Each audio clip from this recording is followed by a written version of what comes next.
Assalamualaikum warahmatullahi wabarakatuh. Apa kabar Anda pemirsa dan juga pendengar Mutiara Pagi RRI Bandung? Senang sekali tentunya saya Alan Albana bisa menyapa Anda kembali di Mutiara Pagi RRI Bandung. Pada kesempatan pagi hari ini kita akan membahas mengenai topiknya Free Palestine, yang kita semua masyarakat dunia juga tahu bahwa saudara-saudara muslim kita di Palestina sedang diuji dengan ujian yang begitu sangat berat. Lantas apa dan bagaimana sikap kita bagi seorang muslim menyikapinya? Dan pada kesempatan pagi hari ini kita akan membahas topik tersebut bersama narasumber. Beliau adalah dosen dan juga pendiri Excellence Learning Center. Ada turut hadir Bapak Haji Ustadz Adil Samadani SSSHIMH. Assalamualaikum warahmatullahi wabarakatuh Pak Ustadz. Waalaikumsalam warahmatullahi wabarakatuh Kang Alan. Ya, sehat Pak Ustadz hari ini? Alhamdulillah Kang Alan sehat walafiat. Alhamdulillah. Baik Pak Ustadz, terkait dengan topik kita pada kesempatan hari ini adalah Free Palestine. Apa sikap yang harus kita lakukan sebagai seorang muslim? Mangga silahkan. Oke, baik. Assalamualaikum warahmatullahi wabarakatuh. Waalaikumsalam. Bismillah, alhamdulillah, wassalatu wassalamu ala rasulillah Muhammad ibn Abdillah wa ala alihi wa ashabi wa mawalah. Asyhadu an la ilaha illallah wahdahu la syarikalah wa asyhadu anna sayyidana wa nabiyyana Muhammadan abduhu wa rasuluh la nabiyya wa la rasula ba'da. Amma ba'd. Qala Allah ta'ala fi kitabil karim, a'udzu billahi minasyaitonir rajim, walang tarda ankal yahud walan nasara hatta tattabi'a millatahum. Para pendengar setia RRI dimanapun Anda berada, semoga kita diberikan kesempatan untuk beribadah semaksimal mungkin. Semoga Allah menjaga kesehatan kita untuk selalu bersyukur dimanapun kita berada dan apapun profesi kita. Tema kali ini tentang Free Palestine. Oke, kenapa kita mendukung negara Palestina merdeka? Karena salah satu senjata kita bisa merdeka 17 Agustus 45 adalah salah satunya harus diakui oleh negara lain bahwa negara kita negara merdeka. Di samping penjajahan di atas muka bumi dihanguskan, diberantas, kita sudah tidak lagi kolonialis di negara kita, tapi harus ada pengakuan baik secara de facto maupun secara de jure dari negara lain. Maka salah satu negara yang mengakui baik secara de facto maupun secara de jure terkait kemerdekaan negara kita NKRI adalah Palestina. Palestina adalah salah satu negara yang mengakui kemerdekaan negara kita. Maka kita bisa merdeka, kita bisa bebas melakukan apapun, kita juga bisa bebas melakukan kegiatan apapun, kita juga bisa melakukan kerjasama dengan negara manapun, karena negara kita negara diakui, negara merdeka. Pertama, bahwa kita negara yang diakui kemerdekaannya, salah satunya negara yang mengakui adalah Palestina. Yang kedua, dalam pembukaan UUD 45, segala bentuk penjajahan di atas muka bumi ini harus diberantas. Ternyata undang-undang kita, konstitusi kita mengakui yang namanya penjajahan di muka bumi, termasuk apa yang dirasakan oleh kawan kita, saudara kita yang ada di negara Palestina. Ternyata kalau nggak salah terjadi di 7 Oktober 2023 sampai detik ini masyarakat Palestina kehilangan kurang lebih 56.000 masyarakat Palestina, 56.000 kurang lebih. Bahkan dalam hitungan hari 7 Oktober itu bisa puluhan ribu. Anak-anak mayoritas, wanita mayoritas. Mereka kehilangan ibu, kehilangan ayah, kehilangan anak yang baru melahirkan, yang baru lahir, kehilangan keluarga dalam hitungan menit. Bahkan Kang Alan ada sebuah cerita, ini anggota parlemen Israel. Dia bercerita di hadapan para pejabat, termasuk di hadapan Perdana Menteri Benjamin Netanyahu. Apa cerita anggota parlemen di Israel itu? Aku ini baru saja ditelepon oleh istriku bahwa anakku lahiran. Anakku lahir dalam keadaan selamat dan aku sangat bahagia. Aku senang sekali karena kehadiran anak pertamaku. dan aku segera menuju rumah sakit di mana istriku melahirkan. Ternyata setelah aku mengunjungi rumah sakit di mana istriku melahirkan, anakku ternyata sudah meninggal. Yang didapat bukanlah akta kelahiran tetapi akta kematian anakku. Apa yang membuat anakku meninggal dan istriku meninggal? Anakku dan istriku meninggal ternyata karena bom oleh Iran. Ini beberapa hari yang lalu. Aku sedih. Aku menunggu kelahiran anakku, ternyata anakku meninggal. Istri tercintaku juga meninggal. Aku betapa sedihnya. Yang didapatkan adalah akta kematian. Dan yang aku rasakan jauh lebih sedih, apa yang dirasakan oleh masyarakat Gaza. Aku kehilangan satu nyawa anakku dan satu istriku, begitu sedih. Tapi apa yang dirasakan oleh masyarakat Gaza, 36.000 dalam hitungan bulan mereka meninggal, kehilangan anak-anak, kehilangan bayi, bahkan kehilangan ibunya, kehilangan ayahnya, kehilangan keluarga besarnya, bahkan sampai di atas 50.000 lebih dalam hitungan tahun, tidak sampai 5 tahun, kehilangan 2 sampai 3 tahun, sampai 56.000 mereka kehilangan orang tuanya. Apa yang dirasakan ternyata bukan hanya sedih, jauh dari kata sedih. Aku susah mengungkapkannya dengan kata-kata sedih, saking sedihnya. Kehilangan satu putriku, satu putraku, dan kehilangan satu istriku. Aku begitu terpukul. Bagaimana apa yang dirasakan oleh masyarakat Gaza, itu dia sampaikan di hadapan masyarakat, di hadapan parlemen, di hadapan para menteri, di hadapan para pejabat, termasuk di hadapan Perdana Menteri Benjamin Netanyahu. Ini artinya apa? Ternyata apa yang dirasakan oleh saudara kita di Palestina itu bukan hanya perang secara politik, tapi genosida, membunuh secara sadis, membunuh masyarakat, membunuh sipil yang tanpa berdosa. Dan ini disebut dengan genosida. Bahkan dalam peraturan PBB yang namanya genosida jelas dilarang, ya. Di hukum manapun, ya, di negara apapun yang namanya genosida, membunuh orang tanpa dosa, ibu-ibu, perempuan sedang hamil, ya. Kang Alan pergi ke USG menunggu istrinya sedang hamil 9 bulan, menunggu kapan istriku melahirkan. Ternyata sudah lahir anaknya dibunuh. Istrinya sedang hamil 8 bulan, ternyata mati di bom, mati kena roket. Ini tidak imbang. Apa yang dilakukan oleh Hamas dan mungkin kawan-kawannya itu untuk mempertahankan harga diri sebenarnya.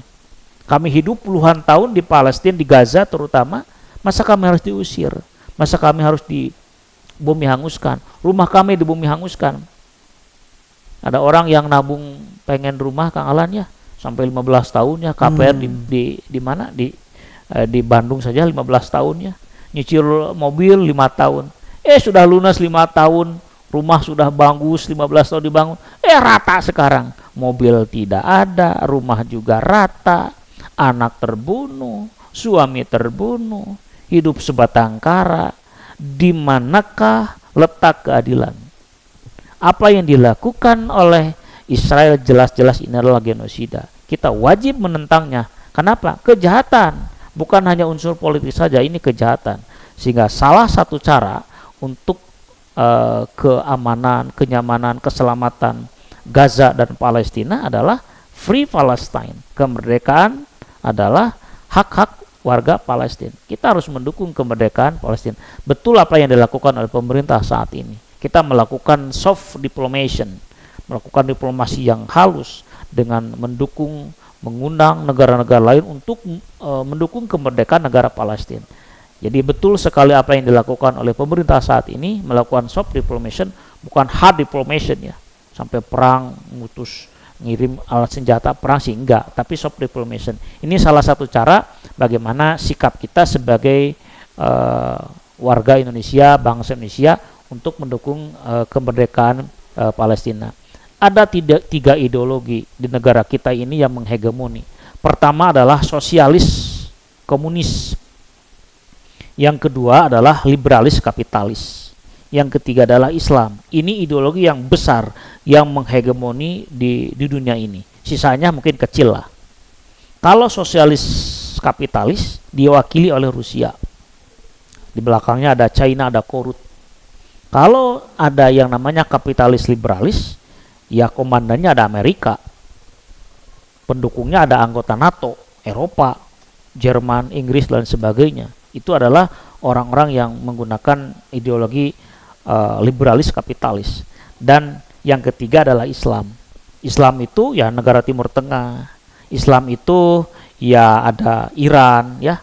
Islam itu negara-negara yang kebanyakan penduduknya mayoritas Islam. Kita ini between di antara sosialis dan kapitalis, namanya Pancasila. Kita ini adalah negara yang berideologikan Pancasila, tidak sosialis, tidak kapitalis juga, tetapi sesuai dengan ajaran-ajaran Islam, ketuhanan yang Maha Esa.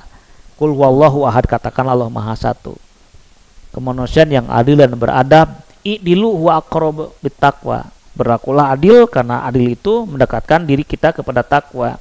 Kemudian persatuan Indonesia, sila ketiga, wa'tasimu bihablillah, bersatulah ya dengan tali Allah. Kemudian sila keempat, kerakyatan yang dipimpin oleh hikmah kebijaksanaan dalam permusyawaratan perwakilan. Ada ayat dalam Al-Imran, wasyawirhum fil amr, wasyawirhum fil amr. Jadi musyawarah untuk mufakat yang dikedepankan.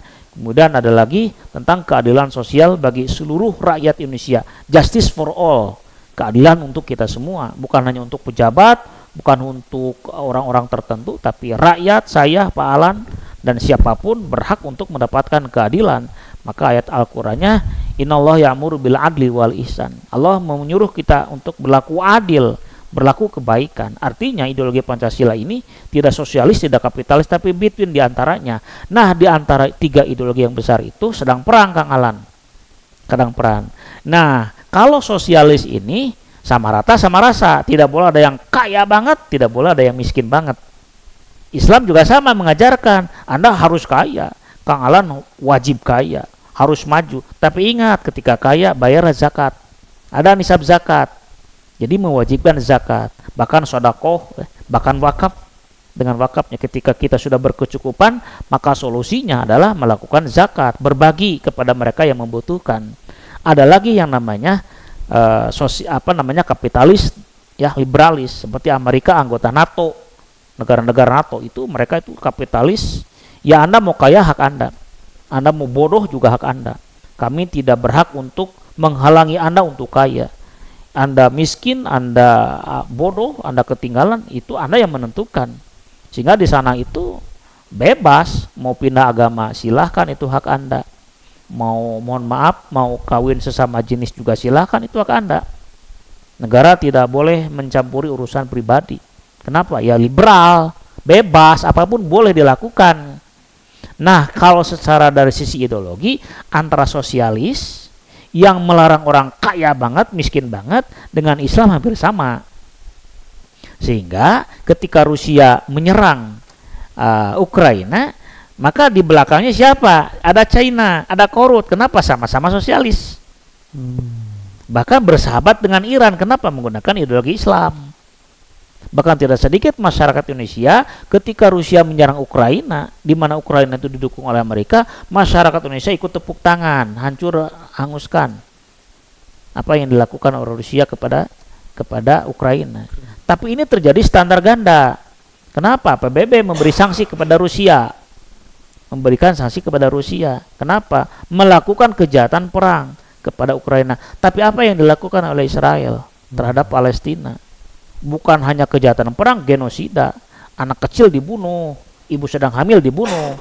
Itu kan genosida, kejahatan. Apapun agama kita hari ini, saya yakin yang mendengar adalah orang Islam. Apapun agama masyarakat Indonesia, pasti yang namanya genosida, kejahatan pasti tidak setuju. Dilarang oleh agama kita. Semua agama, mau Islam, mau non-Islam juga sama. Sehingga kalau terjadi perang, ya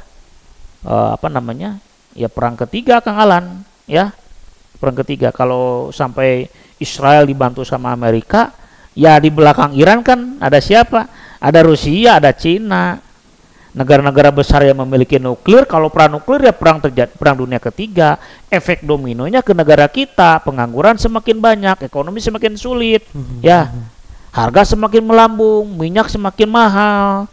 Yang imbasnya ya kita sebagai rakyat, Jadi jangan sampai terjadi perang dunia ketiga. Kalau terjadi perang dunia ketiga itu, nah 3 ideologi besar ini antara sosialis, di mana Cina didukung oleh Rusia, ditambah oleh Korut, Iran ikut membantu. Ya perang melawan negara-negara didaya Amerika dan anggota-anggota NATO. Salah satu alasan kenapa Rusia menyerang Ukraina, karena Ukraina ingin gabung ke NATO, itu bumerang. Kalau Ukraina sudah gabung ke NATO, itu boleh anggota NATO termasuk Amerika, Inggris dan lain sebagainya ikut latihan perang di mana? Di Ukraina. Buat pangkalan di sana gitu. Pangkalan di sana boleh. Itu mempermudah mereka menghancurkan Rusia. Rusia gak mau, kami negara kuat, kami negara hebat, sama-sama memiliki nuklir, sama-sama memiliki proposal bidang nuklir, termasuk di Iran juga sama. Nah, ini menjadi standar ganda ya ketika Palestina, Gaza dibumi hanguskan, dibangun puluhan tahun, bahkan ratusan tahun, sekarang sudah rata. Rumah sakit juga diratakan, sekolah, gereja, Kang Alan, itu rata semua, masjid juga diratakan semua. Ini kan kejahatan, bukan hanya perang, itu kejahatan, itu genosida, membunuh orang tanpa dosa, itu gak boleh menurut hukum internasional. Nah, ini yang dilakukan oleh PBB terlihat standar ganda. Seharusnya Israel yang kena sanksi. Kenapa? Membumi hanguskan kan atau melakukan genosida terhadap Palestina, sehingga Free Palestine adalah kemerdekaan bagi warga-warga Palestina, wajib kita dukung. Bolehlah kita, nah acara-acara seperti ini ya biar kita viral ya, rame, kita dukung apa yang dilakukan oleh pemerintah, oleh negara kita untuk kemerdekaan negara Palestina. Baik, demikian Kang Elan yang bisa disampaikan.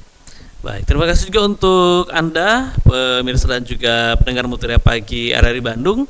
Anda bisa juga menyimak tayangan siaran kami melalui channel YouTube di RRI Bandung Live. Kita sedang membahas mengenai Free Palestine bersama Ustadz Haji Adil Samadani SS SHIMH. Beliau adalah dosen dan juga pendiri Excellence Learning Center. Pak Ustadz, kalau kita berbicara tadi bagaimana kita mendukung Free Palestine ini, lantas dukungan nyata yang bisa kita lakukan sebagai orang Indonesia, sebagai juga sesama Muslim, apa langkah konkret yang bisa kita lakukan? Oke, yang pertama, kalau kita perang pakai materi nggak mungkin, ya, maksudnya pakai alat perang nggak mungkin. Ya kita harus menguasai media, ya, apapun sosial media, ya, sosial media mau di Facebook, kayak IG, TikTok, ya, X, apapun kita kuasai. Kita bikin opini, kita giring opini, giring masyarakat untuk mendukung kemerdekaan Palestina. Kalau bisa kita menggunakan bahasa asing ya, bukan hanya bahasa Sunda, bahasa Indonesia, kita gunakan bahasa Arab, bahasa Inggris, agar mereka di sana bisa mengerti apa yang kita sampaikan.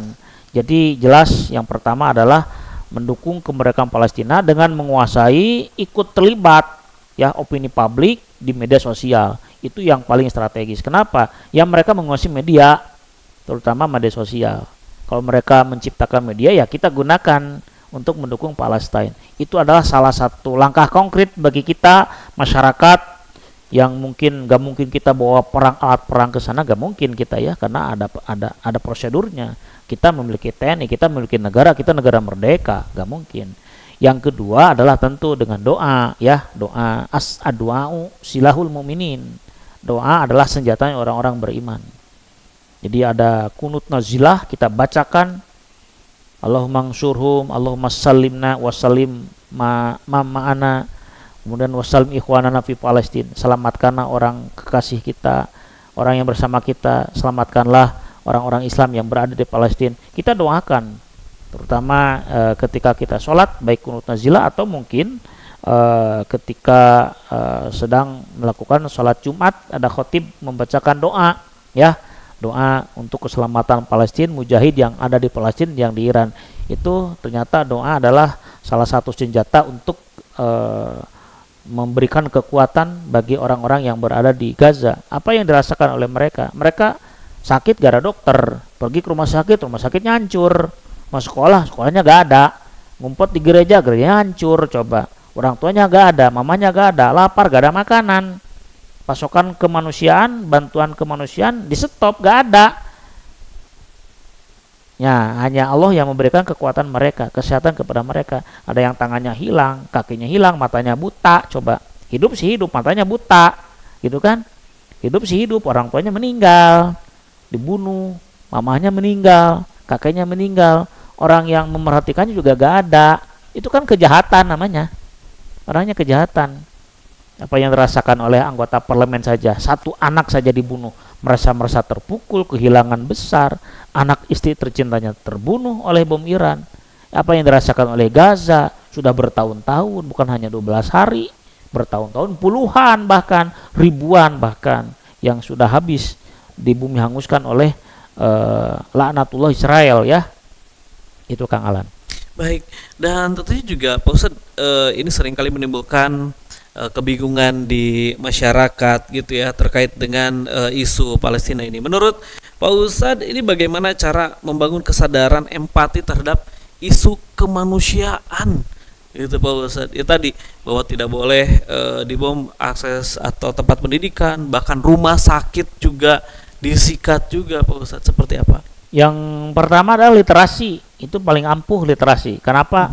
Karena masyarakat Indonesia, masyarakat dunia sekarang sudah ber-HP semua, sudah ber-Android semua, ya, iPhone banyak ya. Artinya informasi itu cepat selesainya. Ada tabrakan kemarin Kang Alan di mana? Contohnya di Supratman, ya, hitungan detik nyampe ke saya. Kemarin ada bobotoh jatuh Kang Alan dari flyover mana Senopati itu? gitu ya. Senopati, hitungan menit nyampe beritanya kemana-mana. Bobotoh lagi merayakan kemenangan Persib ya, boleh merayakan, tapi jangan sampai melakukan kerusuhan sampai meninggal. Bahkan di jalan di depan rumah saya itu Jalan Ibrahim Aji Kiara Condong, naik motor Kang Alan gini gitu kan, berdiri jatuh ngebut gini. Mungkin kalau Rossi yang kena apa namanya, yang kena aspal lutut, kalau dia kan hidung mata yang kena aspal ya, mengikuti Rossi ya, namanya Rosidin mungkin Kang Alan ya. Bukan Valentina Rossi ya, Valentina Rosidin ya, cuma panggilnya Rossi ya, namanya nama panjang Rosidin ya.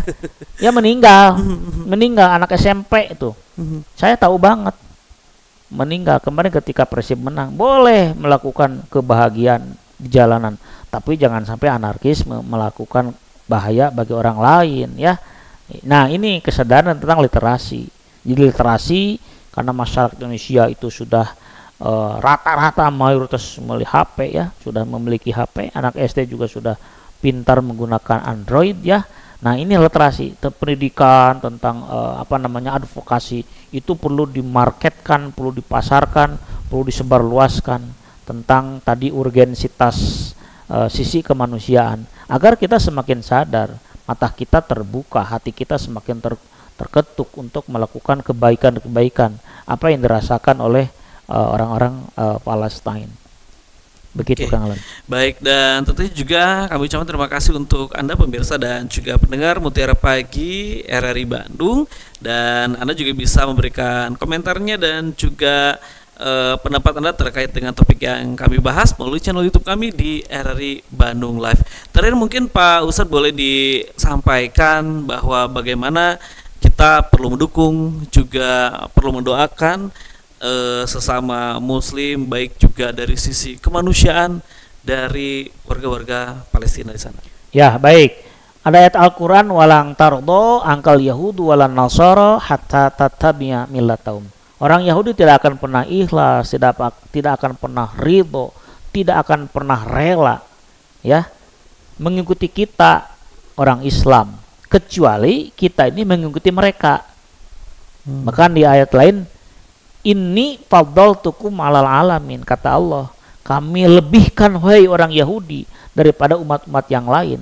Mereka itu kecil Kang Alan, kecil itu ya Israel itu kecil. Mungkin dibandingkan Bandung, Kabupaten Bandung masih besaran Kabupaten Bandung. Bandung kan ada Cimahi, Kabupaten Bandung Barat, Kota Bandung, ya masih luasan kita ya. Apalagi negara-negara Eropa. Negara Eropa itu setahu saya ada 17 anggota negara Eropa. Ada Belanda, Jerman, Spanyol, Portugal. Itu kecil bisa pakai mobil antara Portugal, Prancis, Kang Alan. Artinya kalau kita bandingkan negara kita 38 provinsi ya, 38 provinsi yang terbaru, 514 kabupaten dan kota, dibandingkan dengan 17 negara Eropa, kita masih besar, masih jauh besar. Jerman, Belanda kecil, Jawa Barat lega banget.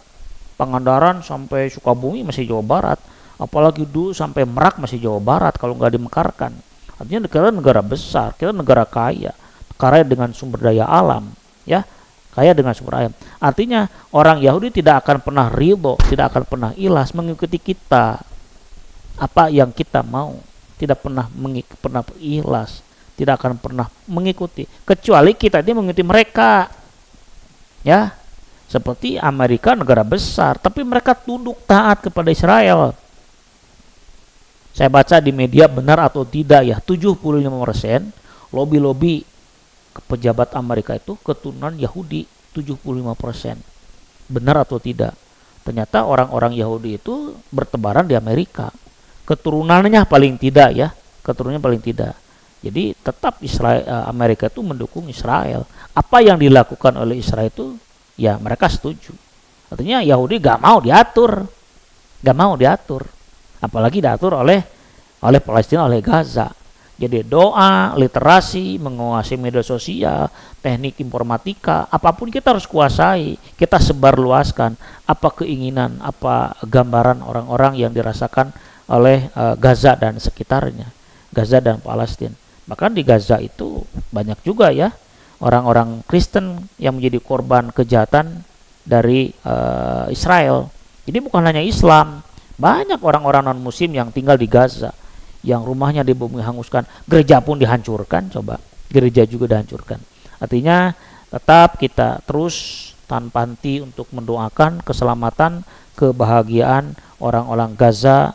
Kita juga dukung kemerdekaan Palestina. Tentu kita harus menguasai media sosial tanpa henti, tanpa batas ya, dimanapun menggunakan berbagai bahasa. Sekarang kan ada googling ya, terjemahkan saja pakai bahasa apapun, muncul semuanya ya, untuk mendukung kemerdekaan Palestina. Demikian. Baik, terima kasih tentunya Pak Ustadz apa yang disampaikan, mudah-mudahan ini bisa menjadi semangat dan motivasi untuk terus meningkatkan ibadah dan juga dukungan kita untuk saudara-saudara kita yang ada di Palestina agar tentunya kemerdekaan bisa dicapai dan juga dirasakan oleh Palestina. Dan saya juga mengucapkan terima kasih juga untuk Anda pemirsa dan juga pendengar sudah menyimak kami di Mutiara Pagi RRI Bandung, apalagi juga untuk Anda yang menyimak melalui siaran terestrial kami yang dipancarluaskan di Ciamis, Tasikmalaya, kemudian juga di Garut, Sumedang, Subang, dan juga Cianjur. Dan saya Alan Albana juga mohon pamit undur diri dari hadapan dan juga ruang dengar Anda. Sampai berjumpa kembali di Mutiara Pagi RRI Bandung selanjutnya. Assalamualaikum warahmatullahi wabarakatuh. Waalaikumsalam warahmatullahi wabarakatuh.